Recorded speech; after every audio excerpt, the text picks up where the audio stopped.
आमचो 14वो सर्तक आसा बाप मेल्वियो मेंडोन्सा।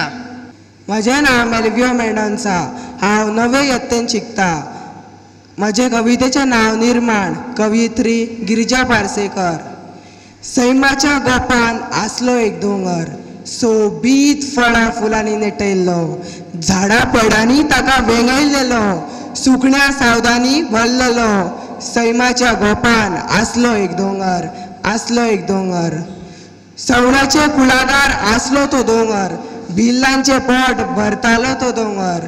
कोणूच नासलो उपाशी, कोणूच नासलो उपाशी, सगळे आसले दादोशी। सैमाच्या गोपान आसलो एक दोंगर, आसलो एक दोंगर। कोण एका दिसा आवर्षण आयले, झाडां पेडांनी कच करून काडले। शारांतल्या लोकांचे नदरेक सौंदर्य ते पडले, सोबीत काळेचो घात घेवपाक ते धांवले। सैमाच्या गोपान आसलो एक दोंगर, आसलो एक दोंगर। नाडपणाच्यो तकल्यो एकठांय आयल्यो, व्हडल्या प्रोजेक्टाचो प्लान रंगलो। सुकण्या सावदांक देशो धडीक लावचो कट तांणी रचलो। राती भितर कायदोच बदल्लो। सैमाच्या गोपान आसलो एक दोंगर, आसलो एक दोंगर।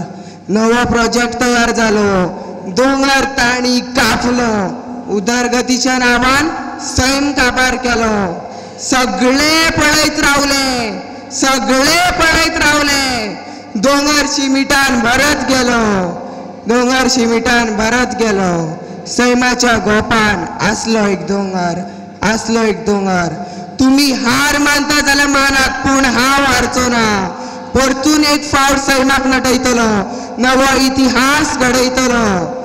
झाडां पेडांनी भरलेलो नवो दोंगर तयार करतलो।